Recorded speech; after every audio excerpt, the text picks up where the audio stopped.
You want me to do that? I'll be happy to. Sure. Well, welcome everybody. Welcome to our membership meeting. Welcome Pam from Harlingen. It's good to see you. Pam's from my club, so I wanted to Hi, Pam. reach out to her. Hi guys. Anyway, hi. It's nice to see everybody on Zoom. But anyway, welcome excited everybody. About my year. Yeah, this is going to be an interesting meeting. I was told by Luis, our Lieutenant Governor membership, and now our District Governor nominee designate.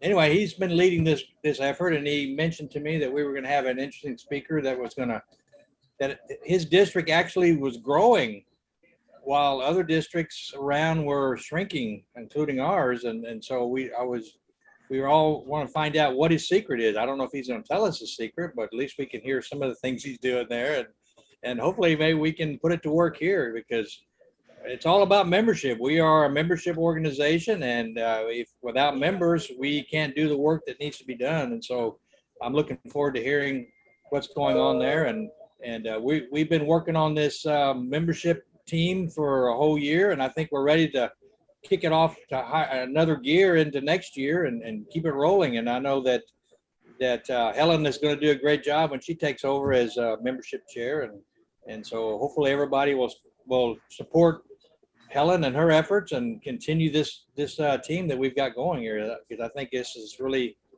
been a wonderful and a great team that you guys put together here. So let's move forward. And I wanted to thank Helen for bringing Alex, and also Justin for taking for us, Justin. Thank you. Alex is a 18-year Rotarian, and he has leadership at both the club and the district level.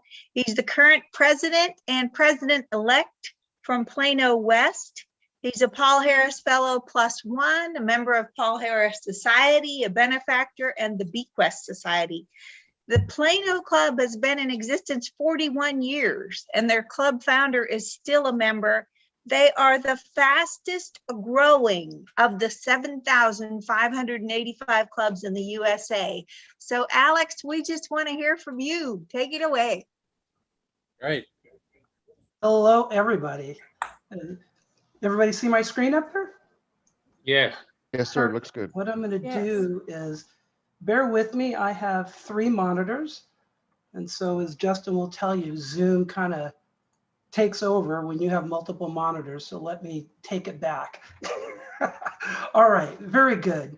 Well, I'm really honored to speak to your district, 5930. What's kind of special about 5930 is I'm a 5810. We're the North Texas district, and you are the South Texas district. So we're, in theory, we're sister districts on different sides of Texas. So I'm very excited. I was able to get to know actually Justin through Relay, and then Ellison was my facilitator on my 3rd pets. And as I was saying earlier, this virtual pets, you have the thrill of being with your small groups for 3 hours for 5 nights. So you get to know everybody well. And so I was honored that he asked me to come. We kind of went through some of my little bio. These are just some pictures of my Rotary Club, of me, and doing some of our service. I had mentioned earlier, we do t-shirts. All our volunteers get a free t-shirt. And that sounds like, oh, not a big deal, but let me tell you about our volunteer base. So I'm not going to go through my intro any better, because I think Helen did a great job. But before I start, I want to tell a story. Some of you might be familiar with it. There's a children's book which small kids love. It's called The Monkey Puzzle. Is anybody familiar with it? Some might have heard of it. It's by Donaldson and Scheffler. And baby monkey is looking for her mother with the help of Butterfly. Butterfly shows her all kinds of animals based on baby monkey's description.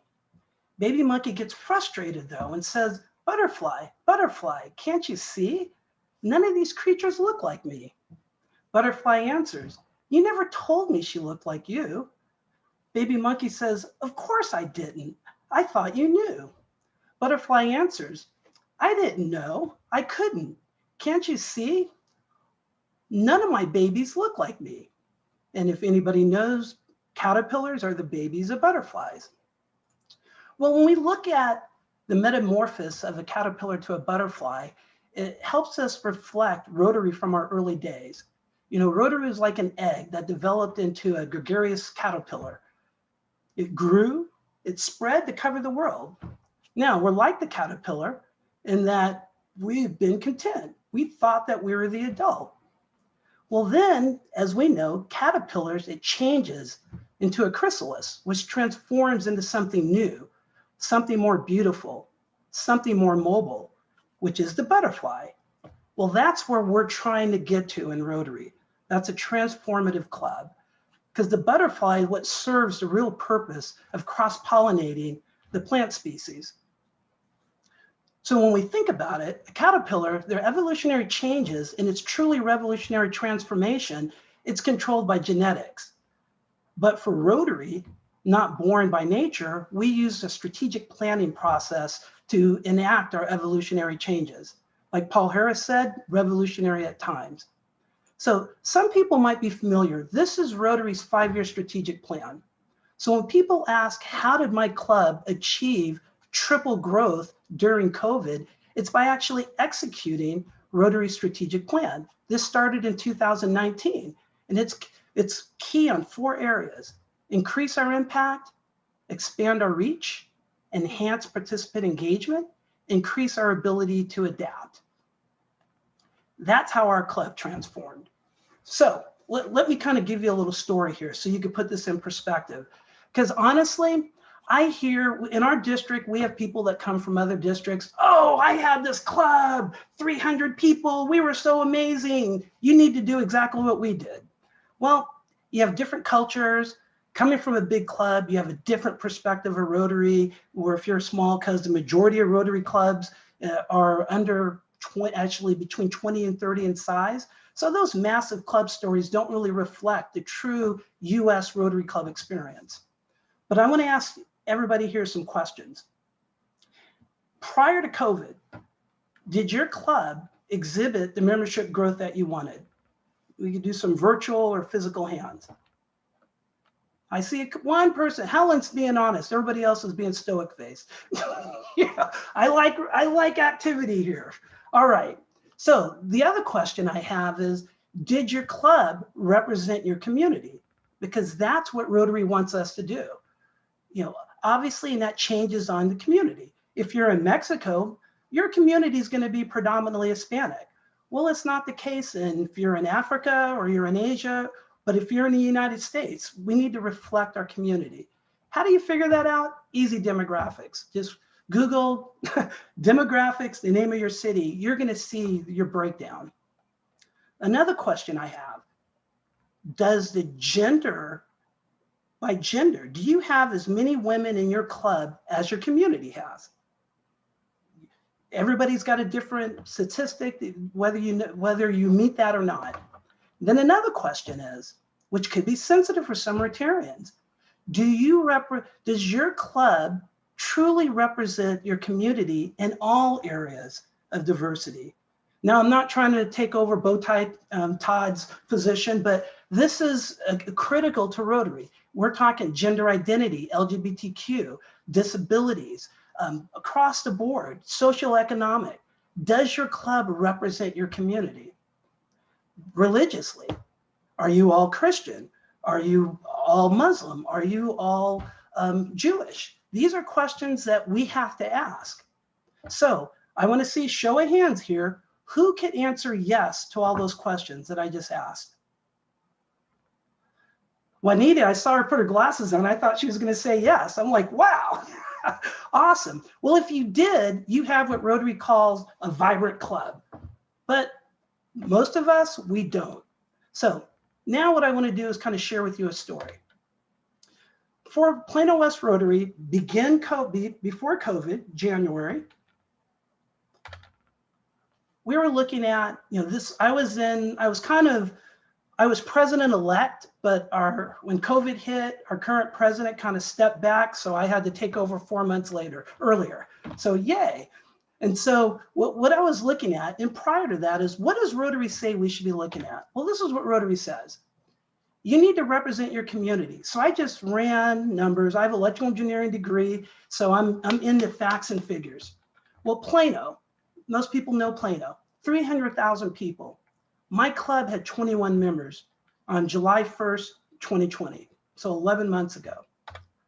Plano, population was 51% women. My club was 14% women. We had 3 women out of 21 members. Plano, 44% non-white. My club was 10% non-white. Of the 21 members, we had me and another guy. I'm Black. I recruited a Pakistani friend of mine. We were it. We were the token minorities for our club 11 months ago. Plano, adult median age, meaning 18 and up, was 51. Our Rotary Club, 67. Does that sound familiar? At 55, I was among the youngest. I was in the, I think there was only 2 people younger than me in our club. Typical Rotary. Religious-wise, Plano as a city, 46% of the people identified themselves as Christian. In our club, we're 100% Christian. So our problem was we didn't look like our community, which we're supposed to. And we were also losing members. As Helen had said, we're a 41-year-old club. There are 6 Rotary clubs in Plano. We used to be this, well, we were the second oldest, we were the second largest. At the time of July 1st, we were the smallest of the 6 Rotary clubs, even though we were the second largest. So, does this sound familiar? The stats for my Rotary club, does that sound like a lot of clubs in your district? It sounds like a lot of clubs in the United States. I mean, that's just a fact of the matter. And I've seen the US numbers. So you're wondering is, what did we do? Well, like I said, we actually implemented Rotary's action plan to transform. And I'm going to show you how we did it. But before I do that, I want to show you where we got to. So May 21st, as of today, we went from 21 members to 64 members. We inducted our 64th member yesterday, as a matter of fact. Our club meets Tuesday noon. Went from 14% females to 50% female. So we're at gender equity, 32-32. 10% non-white to 52% non-white. Median age dropped from 67 to 50 in our club. Went from 100% Christian to 90% Christian. It's not drastic, but hey, it's diversifying. We need to represent our community. We actually have club members that are immigrants from 8 different countries. As I mentioned earlier, one is Mexico, but we have Nigeria, Liberia, Zambia, Cameroon, Pakistan, India, and Nepal. In fact, we're forming a special team that's going to help these new Rotarians connect with Rotary clubs in their hometown. And we're not trying to do sister club or anything. We just want to do international cooperation, to have Zooms together, to get to know the cultures, because they're completely different, completely. So we're kind of excited about it. And of course, these club members are really excited about it. Our club, we have 34% of our club is under 40. 9 college students in our club. We have representatives of Islam, Hindu, and Christianity. We're still looking, we're targeting to find some Jews. We need to find some Jews because we're missing, the Jewish population is like, I think it's the 4th largest religious group in Plano. So we're really targeting looking like our community. Then obviously there's some atheists in there as well. And we want to represent Plano. We also have members of the LGBTQ representation. Didn't have any, obviously we didn't have this before. So, but the whole point in this is not to brag, but to show you I know where you're at. I mean, like I said, I've been in Rotary 18 years. I actually was in another club for 15 years, the first club in Rotary in Plano, which was the largest. And then I moved to this club 3 years ago. And so I understand where you're at. I am currently a president. I have 1 month left on this year, but I'm going to be president again. So I feel your pain, but let's talk about how we did it. And not only these are pictures of our service projects, as you can see, and very diverse. You'll see you'll see them behind me. You see these blue shirts behind us? We give to all our volunteers, 1 per. We actually track it all. People love it. So then when we have a project, you see nothing but Rotary shirts. And so that's one of the little things we do. But what I want to do is, as I mentioned earlier, give you some concrete steps. And the greatest thing about this is RI told us about this 2 years ago, but prior to the course, Rotarians never listened to RI. And so most people have never even seen that action plan before. But if you implement it, they even have a course in the Learning Center that takes you through the action plan and gives you ideas how to implement it. So I encourage you to look at it, because this is Rotary International's 5-year plan of how we're going to implement this transformation. But I want to ask you some questions to kind of put you on the same page of how we did it. Anybody want to speak up? What is this? Gym. It's a gym. Perfect. Now, my question, I actually do online teaching as well. And I don't like dealing with chat. So if you're chatting things, I'm ignoring it. I like people to speak up. So I am not a mute the whole time. This has actually been the most uninteractive talk that I've had so far.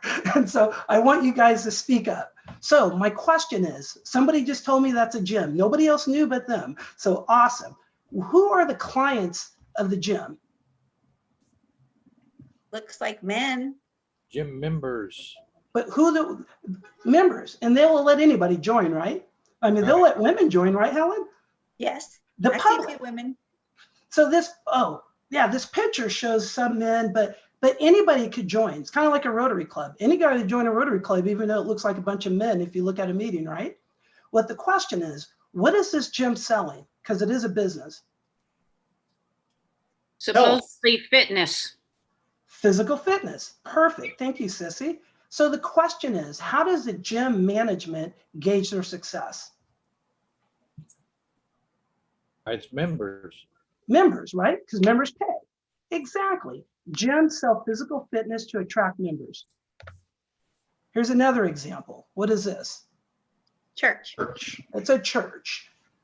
Who are their clients? Members. Members. The public, right? Anybody can attend a church. They don't restrict you. Oh, sorry, you're the wrong race. You're the wrong gender. You know, you could even be of a different religion and they're going to let you in, correct? So the public are their clients. What are they selling?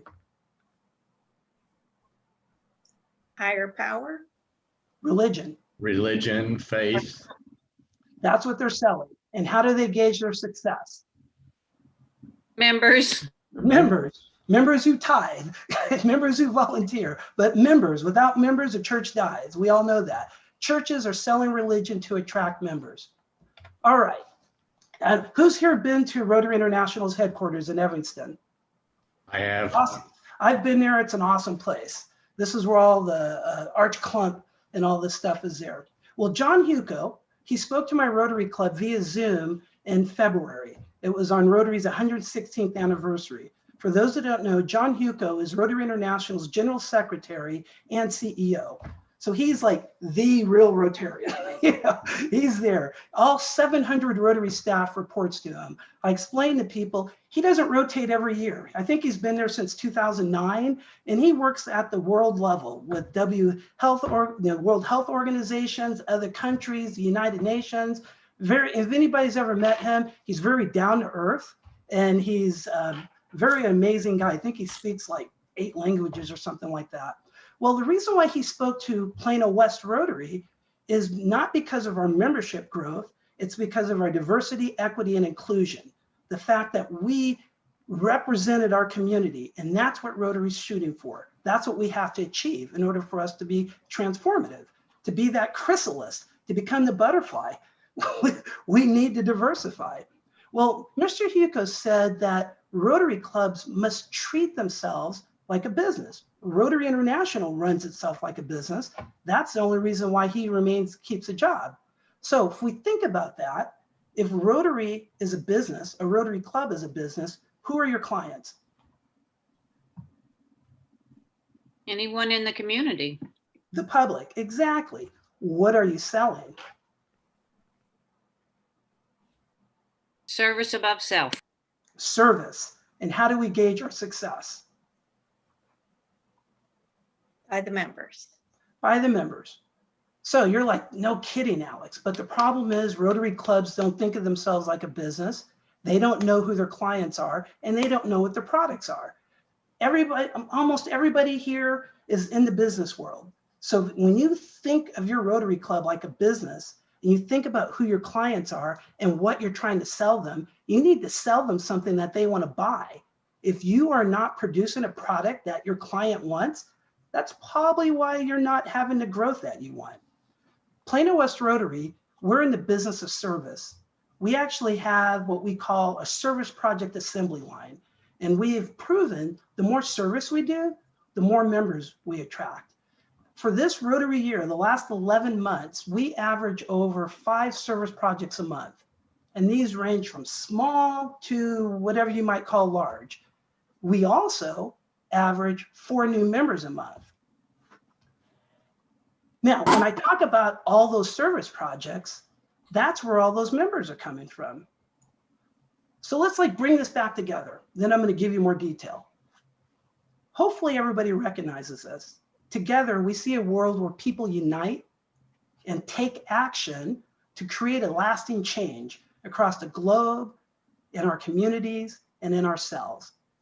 That's our vision statement as an organization. So we all need to know it. You know, they say in corporations, leaders always memorize their vision statement. I don't have it memorized, but I need to. But at least I know what it is in my heart.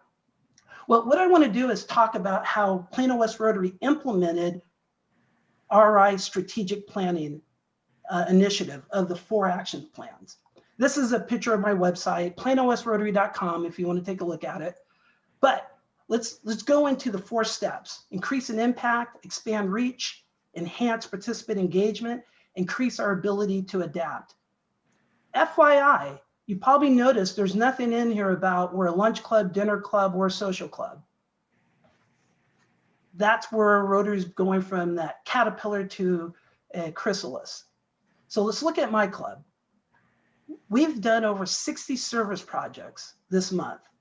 This is how we're increasing our impact, over 5 a month. I mean, 60 service projects in 11 months for the year, 5 a month. Now, we have led over 900 volunteers with those 60 service projects. We have done over 1,800 service hours. Now, this is what's really important. 80% of our volunteers are not in Rotary. They're not in our club. They're the community. They're the public. They're our clients.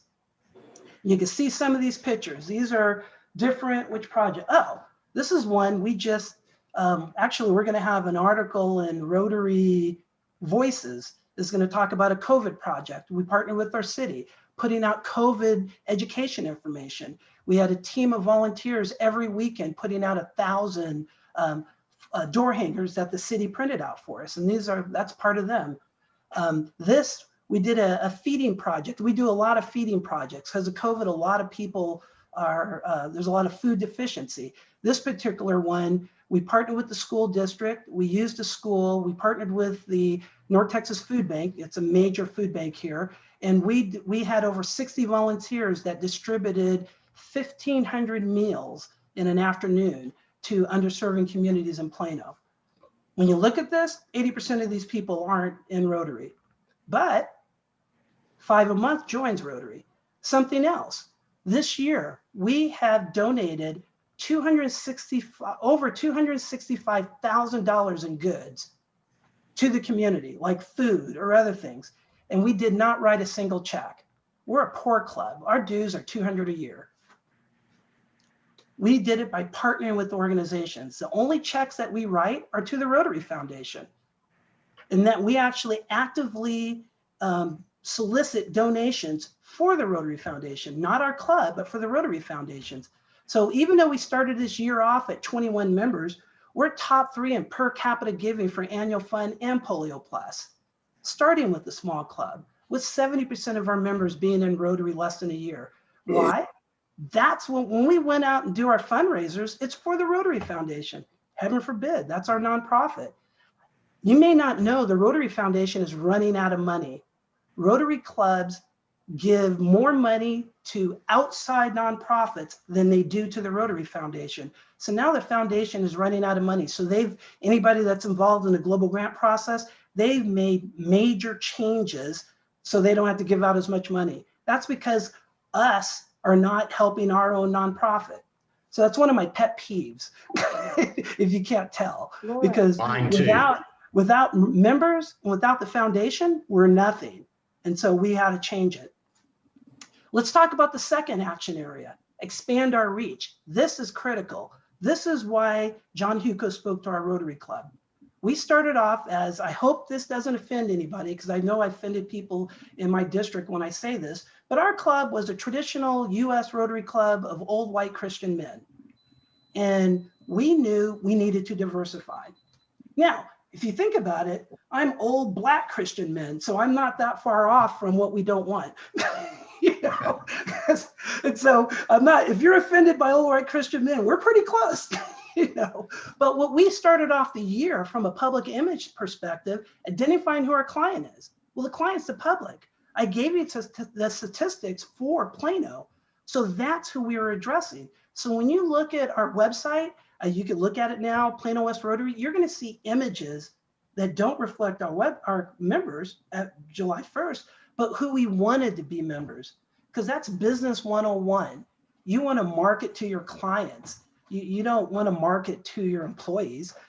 You know, you market to your client. And if you look at all the pictures on our website, those are Rotary stock pictures. So you have access to them through the brand center. Honestly, our PI chair has picked out club pictures to put up there, stuff like you see in my background. We just haven't got around to doing it. We're targeting it for the next Rotary year. But the point is, that's who we're reaching out to. We are old white Christian men. We have been actively reaching out to young ethnic non-Christian women, because if we pursue that, we're going to diversify our club and grow. Now, this is something I had said earlier. I know a lot of people who are in membership. You're looking at all this growth. You're like, man, that membership committee is doing such a great job. Actually, this picture, oh, it's the next one. I'm going to show you our membership chair. She is shy. English is her second language. She speaks predominantly Spanish. She is not the kind of person to be out there recruiting. If I said recruit members, she would quit, because that is not her passion. What her passion is, working with people. So our membership committee, who has done a phenomenal job, we've gone, we're up 43 members. As Helen said, we are the fastest growing Rotary Club in the United States. That's what RI told us. John Hugo said we're the model Rotary Club. That was in February. You know what we do? Our membership chair is retention and engagement. That's what they're focused on. How to get our members engaged, our new members especially, and then our existing members. So we have to work with everybody, getting people connect. Even though we're 64 members, we pride ourselves on being a family. Her job, and she has a lot of people on her committee that do different roles to create that family environment. And so far it's been successful. Now as we know, June's the big month, because that's when we got to find out who's going to continue. So we're going through that right now. We'll see what we start off with. As long as I get back to, if I get beat 21 by one person, I'm good to go. But I don't think we're going to lose 20 people. But when I hit 22 to start July 1st, then I know at least I've increased it by one.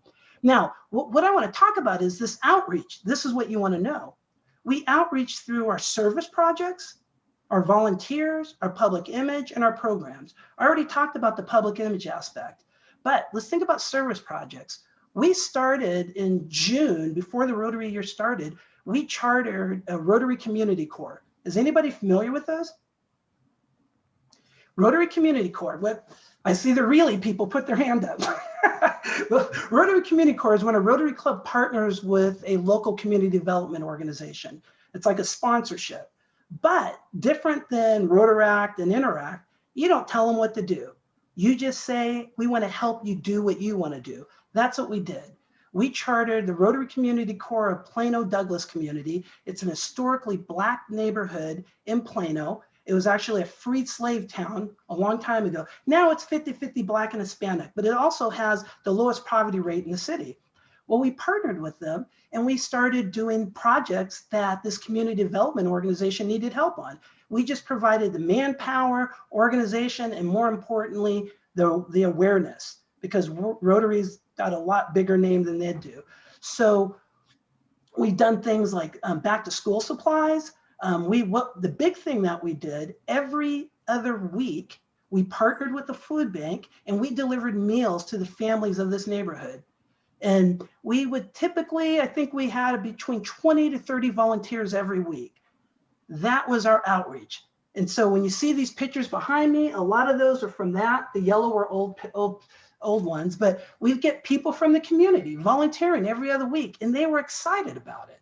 That's what they wanted to do. We did outreach through our volunteers. We invited elementary schools, high schools, colleges, because if you get an elementary school kid there, his parents are there. So they're volunteering as a family. That's what families want to do. Everybody gets a t-shirt, and then when they show up, they see this crowd of volunteers, and it looks like them. Well, because everybody's wearing a t-shirt, they think they're all Rotarians. They're like, wow, we want to join you. Well, little do they know, only 20% of the people are Rotarians. If you look on our website, you'll see we have a motto. It's called serve with us, fellowship with us, join us. That's what I tell our club members. Don't recruit people to our club. Don't invite them to a meeting. Invite them to a service project. So in order to take advantage of that, we have to have that service project assembly line. If you look at, like Justin does with his club, we have our club meetings on Zoom and YouTube. If you look back to the first club meeting of July, it was my Vision 2020. I had 3 objectives, and they've obviously changed. But one objective was that we do 3 service projects a month. That was double what we had previously done. Well, we hit 5. My other objective, you're going to laugh, was that we get 30 members. Now we're at 64. I thought 30 was a lot. That was 9. That was huge, especially during COVID. The other objective, which because of our growth, it was impossible. It was 100% Paul Harris Fellow. Well, when you add 43 new members, you're not going to get all those Paul Harris Fellows. And so we changed it to be 100% participation. Every Rotarian every year, so 25 for every member. That's what our goal was. Needless to say, we've achieved all our goals. But you notice what my goals were. Service, membership, and the Rotary Foundation. And actually, the membership wasn't really numbers; it was diversity. I actually have, you might not be able to see it. Oh, you can't see it because of my background. I have a sheet of paper. I have a chart. When we get new members, I put in their demographics and I track how we are compared to our city of Plano. That's what was leading how we focus our projects. Now, public image. Let me address this on expanding our reach. We have a very active public image campaign. We post daily. On every platform, on at least one platform. We post 3 times a week on Facebook, Instagram, Twitter, and LinkedIn. And we have consistent messaging using our pictures. We're either targeting, most of the posts are recruiting for our service projects. We do solicitation for the Rotary Foundation. And lately we've been bouncing between COVID awareness and do you want to learn more about Rotary? And COVID awareness, for those that don't know, the Health and Human Resources Department of the US government has what's called a COVID Community Corps. Anybody can join it. You get the up-to-date COVID information. They give you ideas of how you can make an impact in your community. Every Rotary Club should be a part of it. Nothing gets back to normal until COVID's gone. So, let me go back. One other thing, our programs. We have programs that are targeting our audience. We have programs that when people speak to us and they say, what do you want me to speak about? One, we tell them, don't solicit money. I go, chances are your budget's bigger than ours, so you're asking money from the wrong people. But 2, we're a service organization. Let us know how we can serve with you.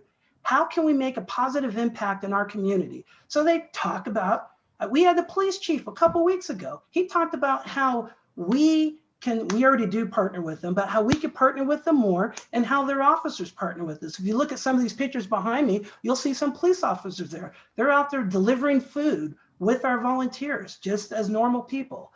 Also, we target local interest. And then here is something that can be really controversial for some Rotarians. We also target the communities that we're not in. For example, last month, I had the founder and president of North Texas Pride. Is anybody familiar with what Pride is? Pride is an international festival for the LGBTQ community. And he spoke to our club. He said it's the first time he's ever spoken to a Rotary club. Shame on Rotary. They do an annual festival in all cities all over the world. Theirs is in September. And he spoke, and I committed, we're going to volunteer. Let us know how we can volunteer for you. Part of that is our message that we are Rotary, we're open for business, and we're inclusive to everybody. Because most people, the LGBTQ community, they think Rotary is not open to them. We have to make sure that they understand we are open to everybody. Enhanced participant engagement. This is where the membership chairs come in. Our club, our membership chairs don't recruit. It's about enhancing participant engagement. First thing I want to point out, participants, keep in mind, this is Rotary's language, 2-year-old Rotary language. I'm sure your G line knows about it, but a lot of people in Rotary don't know about the true strategic plan. You notice they don't say enhance Rotarian engagement.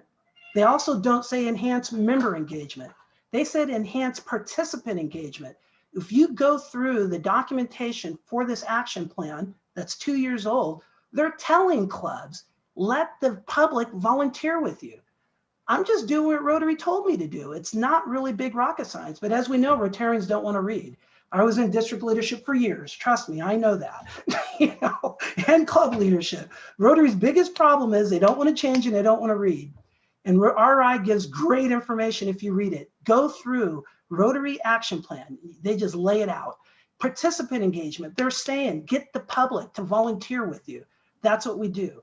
Then this is something we do that's could be could be complicated. That's one of my favorite words is whenever we get a new member involved, one, we ask them, what is your passion? It's actually part of we have an online membership application. You can take a look at it through our website. And we ask, what's your passion?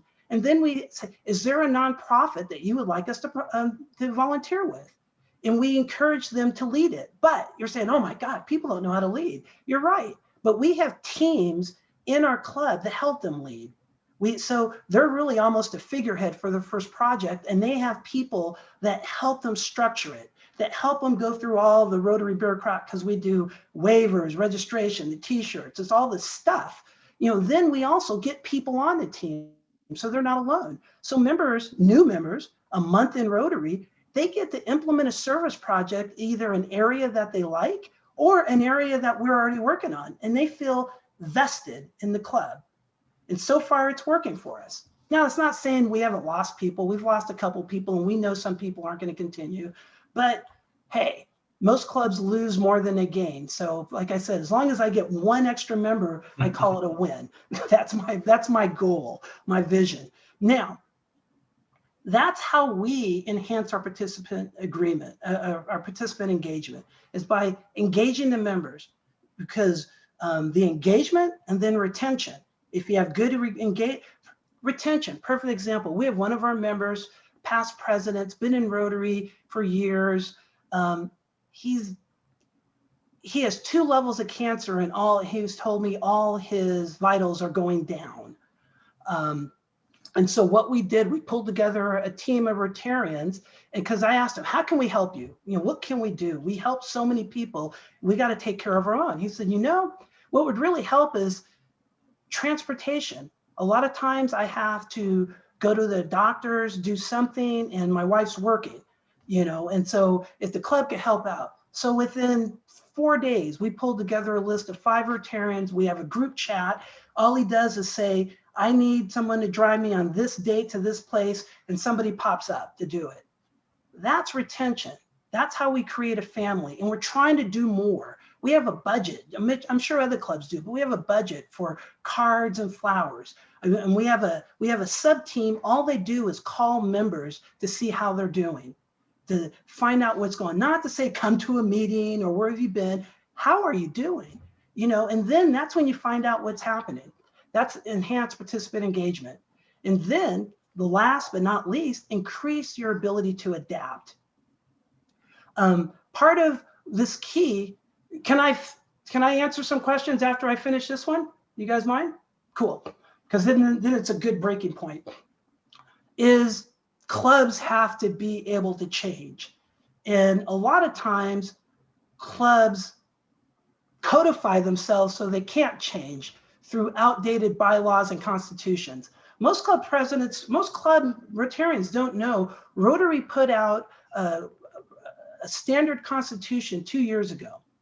And standard constitution means you can't change it. All you could change is your name and your address. Most Rotary clubs are using constitutions from who knows when. Same with our club. Same with bylaws. They give recommended bylaws, and what they do, you don't have to use them exactly, but they build in a lot of this flexibility that Rotary is now allowing. So I consult with a lot of club leaders, and usually they say, well, my club won't let me do this and that. Well, it's because they have these antiquated things in their constitution. It's a constitution that they're not even supposed to be using. So the first thing we did, we updated our constitution and bylaws to what Rotary wanted. We pulled all the garbage out of our bylaws that weren't governance, that were really policy, and created an MOP.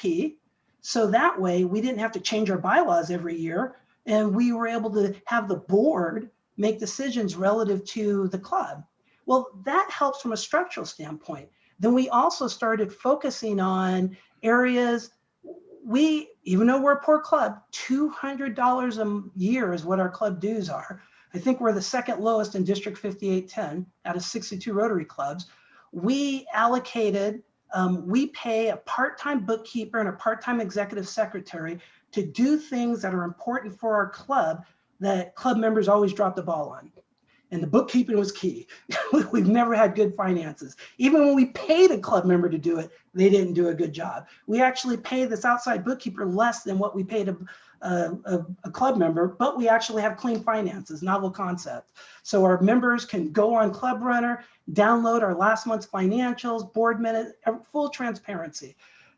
That was a decision we had to make, and it worked out. We also, for ability to adapt, hybrid meetings. We expanded the board. Our original board was really just our executive committee. You know, president, past president, president-elect, treasurer, secretary. I added 4 new members to the board, and I wanted them to be mainly new Rotarians. And when we interviewed them, they were like, well, we're just new to Rotary. Keep in mind, 75% of my club has been in Rotary less than a year. And we're like, we know. That's why we need you on the board. We've got all these past presidents already. We know Rotary past, but we want to move forward. You represent our future. You represent the community. You're going to take us in a direction that we haven't been. That's that caterpillar to chrysalis to butterfly. So on our board, we have a 19-year-old. I tell him he's probably one of the youngest Rotary board members in the world. We have 5 of our board members been in Rotary less than a year. We've been training our club secretary, which starts in July. He's also 19 years old. And our club treasurer-elect, she's not 19, but she hasn't been in Rotary for a full year. So we're getting all these new ideas and we're receptive to them. And that's what's really important. So once again, I kind of tie it all together. We have a lot of documentation on how we did it. Rotary gives a lot of training on it. Talk to anybody about Rotary's 5-year strategic plan that started in 2019, and you'll see exactly what we did. So before I move on, Justin, your hand is up. Yeah, thank you, Alex. And so one question, you mentioned that you have somebody that, or a team that calls folks just to see how they're doing. And you're specific to say that it's not the, hey, where were you? You know, we missed you at church kind of call. And so we've tried to do something like that in our club, some success. How did you get that to work for you where this team was able to do that without it coming off as, hey, we missed you for lunch yesterday kind of thing under the guise of, oh, well, we sure hope to see you soon. What was your magic sauce on that? Well, good question. And part of it is we are not a meeting club. If you look on our website, under Join Us, it says, club meetings are not required. Community service is expected. So we tell people, you don't have to go. We know you have a life. Like if you look at our meetings, like I think on yesterday, we had 27 people. We have, we're in Dallas. We have 4 UT Austin students that are in our club. We've got people from Dallas, Fort Worth, Carrollton. We have basically turned our club into a hybrid e-club, but traditional club, because we are 41 year. We just took the meeting aspect out of our club because that's not what we call a Rotarian service. But to answer your question specifically, we never say, where were you at the meeting? Because that's not a priority for us.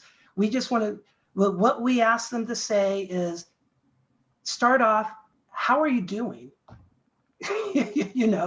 That's when you start the first question caring, it kind of, they're going to tell you or they're not going to tell you. And obviously if they don't want to tell you, you just say, hey, just want to let you know we're thinking about you. So it was never an accountability call. It was a caring call. Now we don't measure it.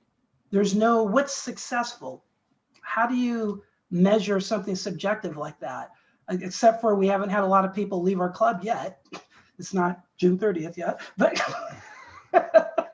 but it's just part of that retention because people want to feel like you care about them, not that you're trying to use them. That's our logic for that. I did one of those calls yesterday, and one thing he said was, thanks for calling and not giving up on me. I promise I'll be back soon.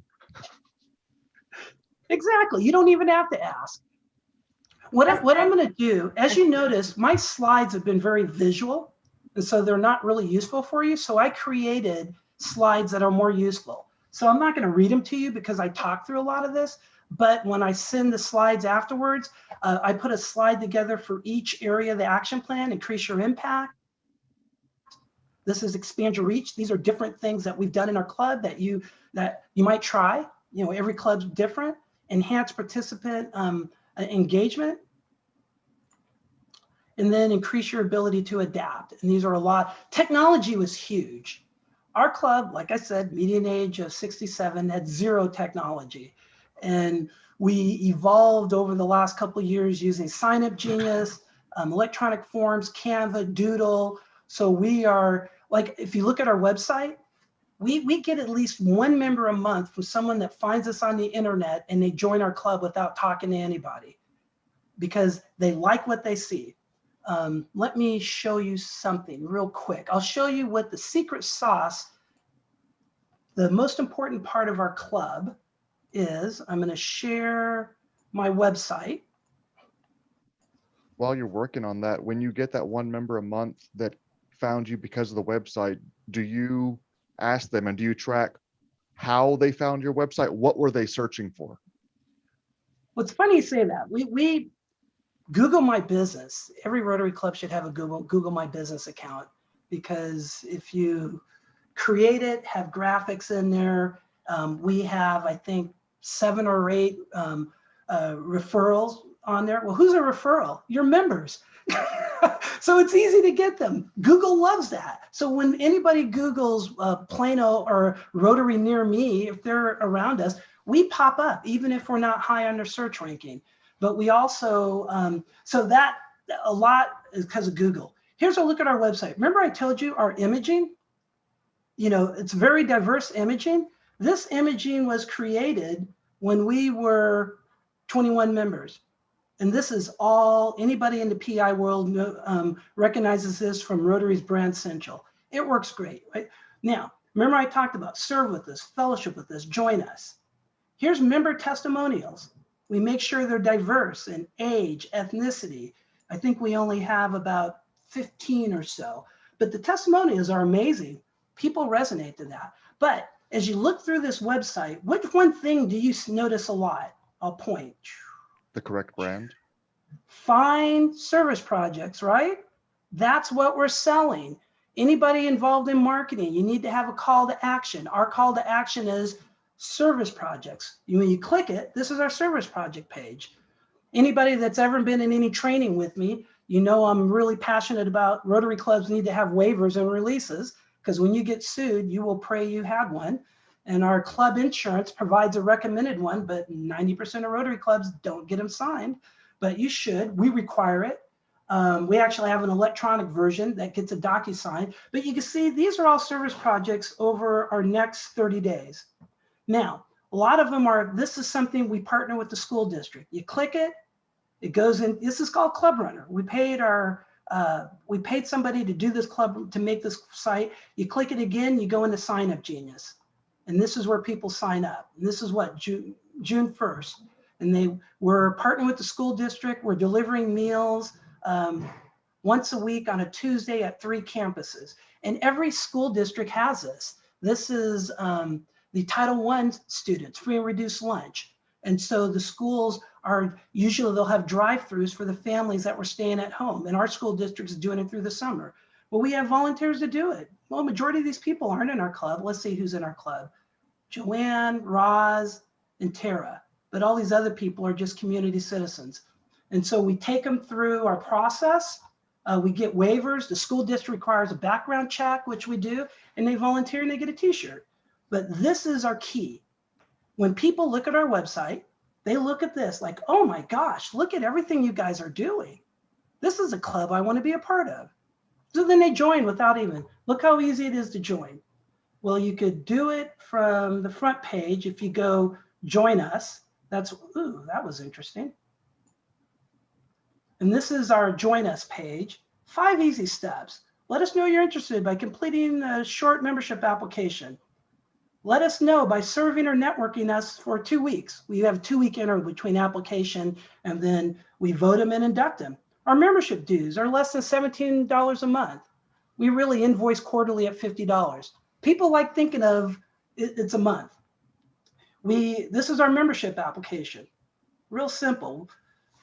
We kind of give the stats, what the dues are. They fill in their info. We actually give them information if they're interested in the 7 areas of focus, what 5 areas of service they want. This is how we know where to direct them from a volunteer perspective. And then people are pretty verbose in what they want to accomplish through Rotary, tell us about themselves, what are they interested in. So, it's really simple. It's more getting to know you. And it's been resonating with people. We also have a young adult initiative. Basically, 18 to 22, we cut their dues in half. And then we target finding career mentors in our club that will help them career-wise. We find out if they want to have internships. We seek club members. So we have a couple of our young adults are interning with other members. And this page was actually developed by young adults, and they felt it would resonate to people like them. And so that was my little Rotary, my little website thing. And then questions, which I know I've taken up too much of the time. I apologize. Hey, Alex, I got to get this question in just for me because I don't really understand. I understand what it is, the Rotary Community Corps, okay? I understand what it is. And you said you created one in I forget how you put it, but it was sounded like maybe an underserved community or whatever. So you started one there.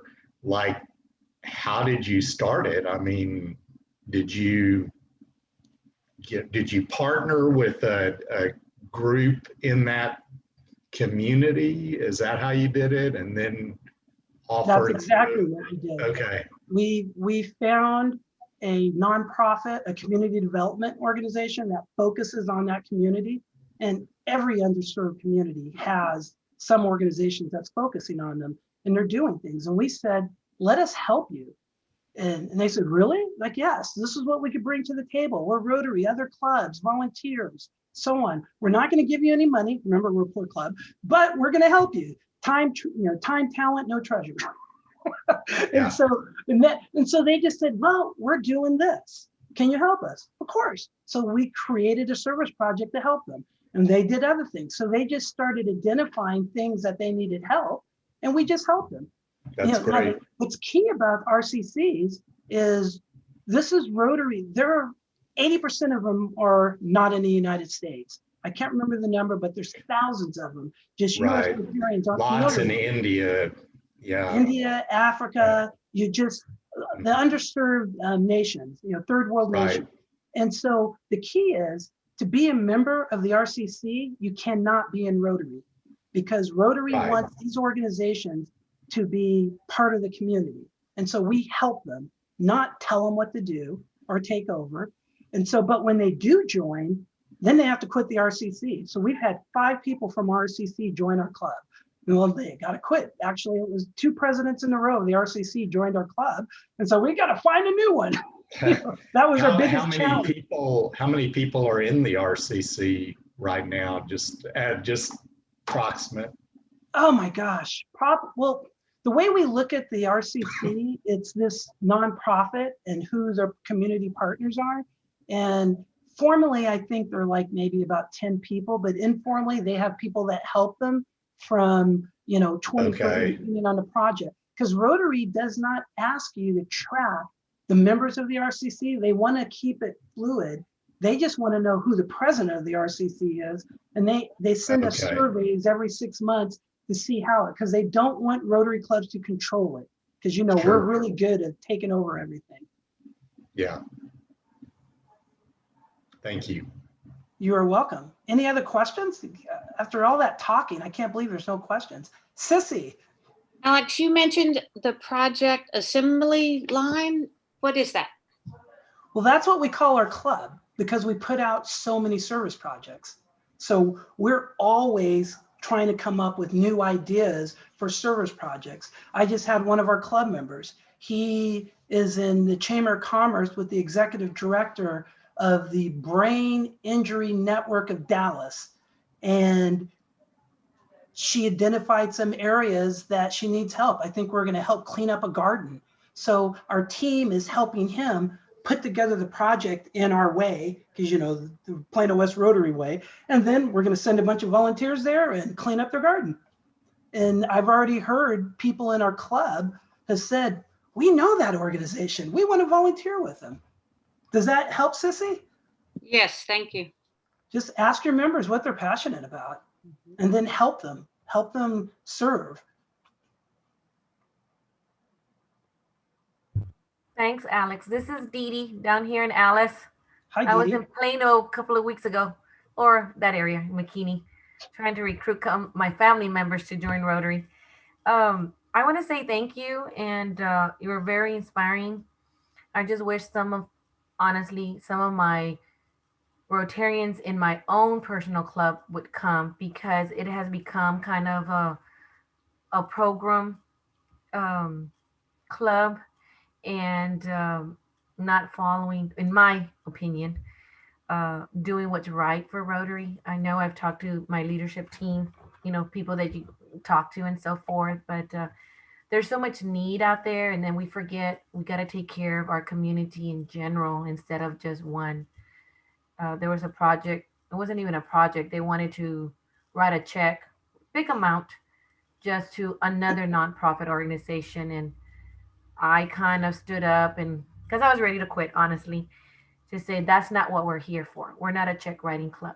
We're a service organization, and yes, we can help with some, but not a big amount. So, but I want to thank you. I mean, I love membership. I would love for all our Rotarians to join our district because we do so much good things. And just to tag on to Justin, today I had to work with, I didn't know, I was assisting an elderly, and the person that was helping us was so-called a Rotarian from our district, and he recognized me. I don't know why. And he goes, I'm a Rotarian too. And I said, well, how are y'all doing and stuff? He goes, well, I'm not doing active because of COVID. And I said, really? I said, were you sick? And they said, no, because, the pandemic. I said, but our district really went like virtual. He goes, yeah. He goes, but I think I'm going to go back. I think, I missed that. And so hoping, past District Ellison, that he's going back to the evening club, so, and maybe that's what we need. Sometimes we need a break, or we forget why we joined Rotary. But thank you.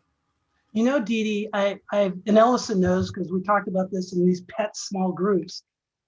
A lot of clubs have the same challenge that you have, and my club had the same challenge when you've got a median age of 67, I mean, we have, I think 25, let me look. We've got 28% of our club is over 60, 13% over 70. We have two 80-year-olds in our club. Well, they're just not going to do, particular service projects. Well, I remember when I came to this club, I was saying, why don't we do this? Why don't we do that? They're like, well, our members don't do it. We just can't do it. And I said, well, we're allowed to have other people volunteer with us. And they're like, well, but we don't do that. I go, well, is there a problem if we change? For example, we did an adopt a highway. Most cities have the ability of, signing up, taking a highway and clean it up, right? I mean, everybody does that. Adopt a spot. We did it. Well, when I joined our club 3 years ago, it was basically 2 people that did it, and maybe they could get their friends and family. And that was it, because they couldn't get anybody else in the club to do. Well, they allowed me to implement some of these different ideas, like a sign-up genius, market it over social media to the people in the community. Now we cap out at 10 people every other month when we do it. So we don't even have to actively recruit for it. And like I said, 80% of them are not our club members. So Dee Dee, I would say, let the club members that don't want to do anything, not do anything, because that's fine. If they want to write checks, tell them to write it to the Rotary Foundation. That's really important. But then get other people in your community that do want to do stuff. And if they like you and other people that are volunteering, they're going to join your club without even asking. This is one I do ask. When somebody volunteers with us, like over and over and over and over again, and I'm like, so when are you going to join? You've been like on 5 or 6 projects. They're like, well, I'm just too busy. I've got this and that. I'm in all these nonprofits. I go, but you do more service projects than the average Rotarian. Why don't you join? And I have used that line to get so many people to join. In fact, our upcoming treasurer, she's like a volunteer extraordinaire. And she's like, she joined a couple weeks after I had the conversation. I'm like, Catherine, what's up? You joined. She's like, well, I thought about what you said, and I'm always volunteering with you. So if that's all it takes to be a Rotarian, why not? Well, that's all it takes to be a Rotarian in our club. You guys have to decide if your club is going to be willing to actually do what RI says and focus on the service and be open to everybody. Notice that little jab there? Do what RI says. Because this isn't new. This is a 2-year-old action plan that nobody covers. So Dee Dee, don't give up hope. My club was exactly in your place a couple years ago. Alex, Luis. You blew my mind. I think we need to use you as a model. I mean, it's just like, wow. That's all I can say. And thank you very much for doing this. Well, I hope it helps. That's my only thing I get out of this. I want to hear from you in the future that your clubs use some of this and actually grew, served, had impact, made a difference with your community. Then we're meeting. Oh, by the way, partner with your city. We have a strategic partner with the city of Plano. They come to us when they need volunteers. Same with our school district. They trust us. We have a track record. So they come to us when they need volunteers. We have churches, mosques, junior league volunteers with us. I mean, we have every organization in Plano comes to us to see if we can help them or if they could volunteer with us. Be that organization for your city, and the members will come without you even ask them, unless you do my trick. If you're here 5 times, you should at least join. Alex, But it seems like the administration is what's difficult, administering the whole thing. And I guess that's for another session. We have lots of guides.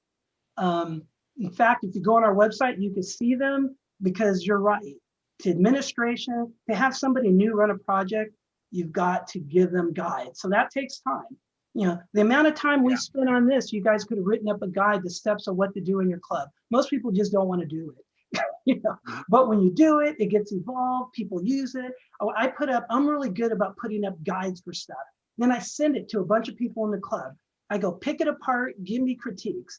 not all of it's useful, but it makes it better. And then as people use it. And so we do have, like I said, that's why we pay a part-time. I'll even tell you our numbers. You got to negotiate this because I can't say you're going to get this rate. We pay a marketing agency $50 a month to do all our social media. Trust me, it's worth it because everybody knows club members aren't going to do it. There we go. $50 a month. You know, it's a professional agency that's accountable. We pay our bookkeeper $75 a month, and she does our books, QuickBooks, everything, P&L, balance sheet. We even get a copy of it. We upload it on our website. Then we pay her $75 a month for administrative stuff. So all the stuff that Rotarians never do, we pay her. So for $200 a month, you know, what is that? $2,400 a year. We get all that administrative stuff taken care of. It's not really, now you got to negotiate. I can't guarantee you're going to get those rates, but you got to negotiate it and then you still have to manage. Sissy, you had another question. Well, is that, with, I mean, does the secretary or the company you pay for social media, do they do the join us page and the project page? Do they do your whole website? No, they are just social media. They just do LinkedIn, Facebook, Twitter, and Instagram.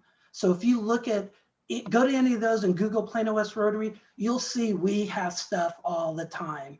And but then Alex, who does that wonderful website of yours? I mean, the Rotary Club site that has, you know, an application on there, on the join us page, and has all the service projects, and you can click on and say, I want to volunteer at the school at this hour. Who does all that? Okay, I put a name in chat of the person. She's actually, let me find, her name's Pam Blankensee. A number of Rotary districts hire her to manage their website, and clubs can hire her to either change their website or manage their website. And what I was going to do here, I was going to find you her info and share it on the District 5810. In fact, I actually thought she manages your districts because she does 3 districts in Texas. This is her. And so Pam Blankensee, if we do the email, oh, it does it that way. My bad.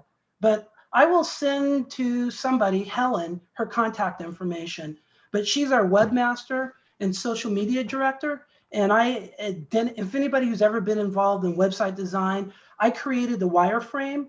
Oh, perfect example. Our website, you talked about our website. It's funny you say that. This is key. This design is not a traditional Rotary website, as you know, even though it is Club Runner. Now, let me show you something else. Hey, Alex, you got another question here. John Kilburn had a question. Let me finish this and I'll get to John. This is my company's website. And I hired a consulting agency to help me with the design of it. And it was very effective. So I created a wireframe using the same concepts and handed it to Pam. And it's a whole concept story brand. If anybody ever wants to Google it, it's a marketing technique that a lot of corporations and small businesses use.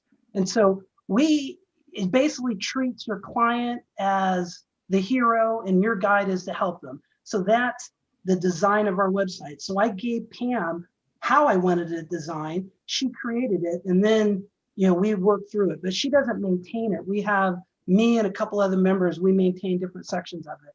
So who was I supposed to answer a question from? I think it was me. John Kilburn. I see that. Yes. John and then Justin. Yeah, I had a question. You mentioned something about Club Genius, Sign Up Genius off of Club Runner. Yeah. I'm sitting here playing with Club Runner. I don't see it. Well, Sign Up Genius is not, we link, okay, let me show you real easy. Picture's worth 1,000 words, right? Yeah. So here, I'm typing up Sign Up Genius, here, hit enter, and it's an online application, and you can use it for free or you can pay premium, and it gives you the ability of doing online signups. So this is what ours looks like. So if we pick a project, you create it, and it gives people to sign up. And then when you have it created, it gives you a link, like where is it? Share, that's our link. And then we link that to our Club Runner website. So if we go to a service project, when you go inside, these are all clickable links that take you to the Sign Up Genius. Great ideas, but way over my head at your speed. How can I learn this at a slow person's level? Because this is the type of stuff I get excited about, but when I get frustrated because I don't know how I can really learn this in a certain Sign amount Up of time. Genius is great. Yeah. Whether you link it to Club Runner or not, just type it. They have a free account. And so anybody could do it and play with it. They have online tutorials and help, and almost anybody in a school district knows. I learned about it from Interactors. I used to be Interact chair. They did a Sign Up Genius. I'm like, that's cool. So I Googled it and went in. That's how I learned it, John. And then we just use it. Now, Club Runner actually has its own capability, but it wants you to pay Club Runner prices, and it's kludgy. Like, I'm not a fan of Club Runner. But it's a great CRM. But they have like their volunteer sign up thing, but you have to pay a premium for it. Just use Sign Up Genius for free and link it. John, Okay, thanks. We're this a is poor Joe Rotary in Club, so Victoria, and I just want to say I learned how to use Sign Up Genius just by Googling Sign Up Genius, and I'm not a computer person by any stretch of the imagination, but I really was able to do it, and it was easy. So Okay. just Google it and get on the site and follow their instructions. thank you, Joanne. This is what's great about Sign Up Genius. Not this linking to Club Runner part, is it gives you a link. And we use Bitly. So, Bitly is a shortener because, so that way I'll get, like, for example, this feeding project we're doing with the school district, it's bit.ly/Rotary Meals. So people can click it from anywhere. So you can text it to people, put it in social media, and all they got to do is click it and sign up for your projects. Keep it simple. So they don't have to show up someplace and write it down. And the Sign Up Genius helps you manage the whole sign up process as well. Like I said, it's used globally for lots of organizations. And Joanna figured it out. So call Joanna, John. She's going to throw rocks at me for saying that. And Justin's got his hand up. Justin, go for it.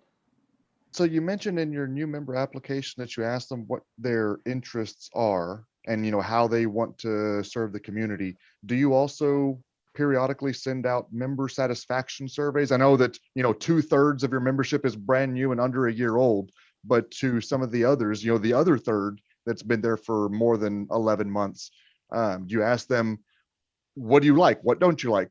Just a general satisfaction survey. That's a great question. I put on the shared screen, our membership app. So, like I said, you guys can just go to About Us, join us, and then just click it. So it's easy for you. And it's using Wufoo, electronic form like Google Forms or Jot Forms. I like Wufoo. And so to answer your question, our membership committee, they do surveys because she's gone through the training. So she does the formal surveys. She actually doesn't even let me see them because, sometimes people can complaining about Alex and everything. And so I let people run with it, and so she does periodic surveys. She's gone through Rotary's membership training, but then that other team of reaching out to people, that's really where the changes come from. And then what I do, because we have, of our club of 64, only 15 of those club members have been in Rotary more than 3 years. And the other are new less than a year. And of those 15, 12 of us are past presidents. And that's our traditional median age of 67. I personally call them and find out. That's how I found out our one member is, his 2 cancer issues are doing negative numbers. So I at least to tie into because for our veteran members, they love all the change, but I still want to keep connections with them because that is, where our past is. Now, with that said, for those that are trying to change your club, our club founder, who's a 51-year-old Rotarian that founded our club 41 years ago, he's 83 years old. He is my #1 advocate. No matter what I ask, he's like, go for it. I love it. It's awesome. And he's the kind of guy, he's in a meeting when people, all the naysayers, real Rotarians don't say that. Well, no one's going to argue with him, So it's awesome. I mean, right now, my biggest challenge is we're finally going to be able to do our biggest fundraiser. Well, I want us to, we're applying for a local global grant, tackling the area of homelessness in Plano. Every Rotary Club can do that. And we also want to qualify for a tier 1 district grant, which for our club, you have to have a per capita 120 per member. Well, it's tripled from what it used to be. So I'm like, if we're doing our fundraiser, we need to pay off the Rotary Foundation so we could get that money back from the district grant. How often do you get a nonprofit return on investment? You don't, it's illegal. But when we give to a Rotary Foundation, we get that return from a district grant, and then you get the future return from DDF funds for a global grant. So I am trying to, I'm building, they'll never watch this on YouTube, but I'm building my internal support so that I asked the board to let us donate all the money from our proceeds to the Rotary Foundation, as opposed to all these other nonprofits like we usually do. And so I asked him about it. He's like, it's a great idea. I go, really? Are you sure? We've never done this. Well, we should have. He's so awesome. And he's a 51-year Rotarian, man. And Alex, you also have questions from Deepa. Deepa and Andy Hagan. Deepa's hand's been up for a while. Hi, Alex. Very nice presentation. Yeah, just to give a short introduction about myself. My name is Deepa and I'm a member at Mission Rotary Club. I just joined the Rotary Club and I'm an international student from Nepal at UTRGV. I'm doing my master's in disaster studies. Yeah, your presentation was like quite impressive, and I was also quite impressed to see how you involve and engage young students, So my question at the moment is, how do you retain and motivate those young students, what do you think, like how they prioritize their school, jobs, friends, social circle, and their engagement in the club? Great question, Deepa. I'm going to ask you a question. What motivates you to stay in Rotary? I mean, like, I come from Nepal, I have seen like people affected by disaster crisis. I have helped people in need, I also used to work for different Red Cross while back in Nepal. So like, yeah. So you want to serve. You understand the importance of serving. That's why our young people, in fact, we have a Nepali in our club. He's actually our 19-year-old board member, as a matter of fact. And you could probably relate, his grandfather just died from COVID a couple of weeks, 2 weeks ago, and his father is doing that Hindu, I don't know, they call it ritual or tradition, where he can't touch anybody, touch anything. Yeah, for 13 days. Yes, and so our club member, he's there for his father. Basically, when of the Hindu faith, when a father dies, his next born son has a bunch of, like, they can't eat certain things, they can't touch anything for a lot of days. It's kind of rough. And so our club member, he's basically being his father's handmaid through that process. And that's the power of having international members in your club. You get to learn about the different cultures, different religions, just how it's different. And that just makes the club stronger. So to answer your question more directly, because we embrace that diversity, we embrace our ethnicity, and we give our young adults equal opportunity to serve. Our club secretary, starting July, he's a 19-year-old, so is our club. So we have 2 19-year-olds that will be on our board in July. Well, that's what young people want. They want the opportunity, and they also want to be mentored, because they know they don't know what they don't know. And so we have club members that go out of their way, and I'm one of them, to mentor these young people, to kind of be in a caring but mentoring role, like, hey, we don't necessarily do it that way. I had one, we have 2 18-year-old, 19-year-old running our COVID project, where we partner with the city. And I gave them who their point of contacts were. Well, little did I know, they Googled and started emailing senior leadership in the city. police chief, new deputy city managers, a department director, and Plano's a pretty big city. And so I get a call from the police chief, who's a good friend of mine. He's like, Alex, isn't so-and-so helping you?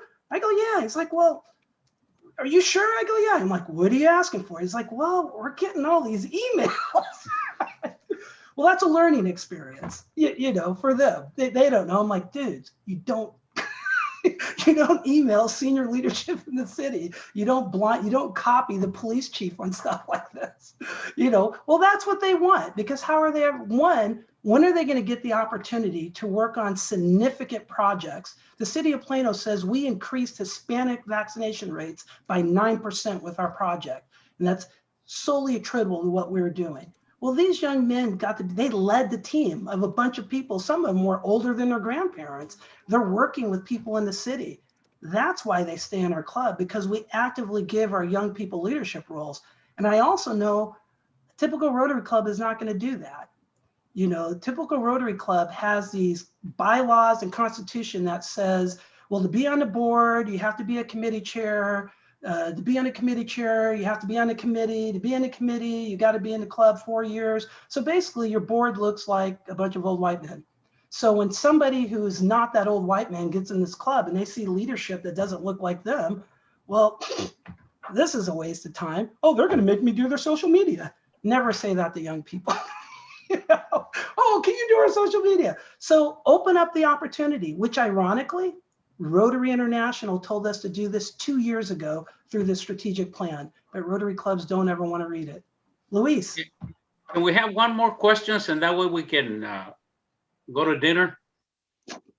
And I think it's a fantastic presentation, by the way, as everybody knows. Well, and I apologize for going long, but you guys were asking questions. So Andy, did you have a question, Andy? Well, is this being recorded or retained, or Justin? Yes. For sure. Yes, it is. Do I need to pause that? There's a lot of. No. I just wanted to make sure, man. And Alex, thank you for all you're doing, sharing all these ideas. You're really showing the dynamics of the Rotary wheel in motion with Rotarians at the core, at that keyhole, if you will.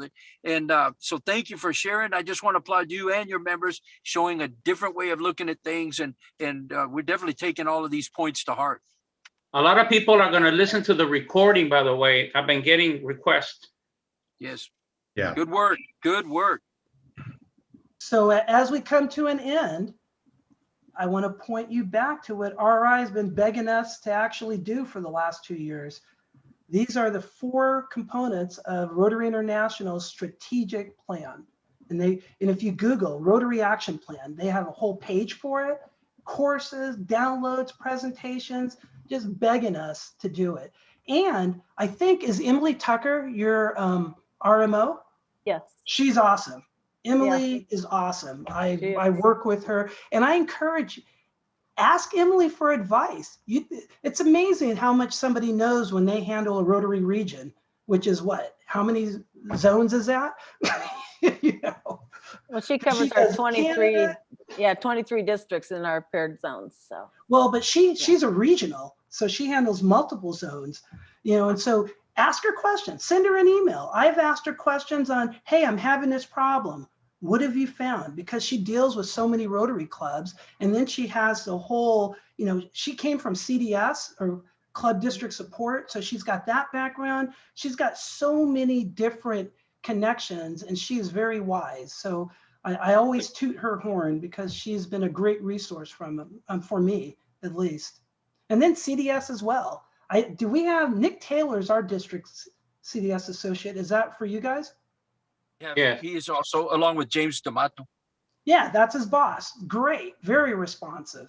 So I encourage club leadership to use, do the numbers, 1.2 million times 85.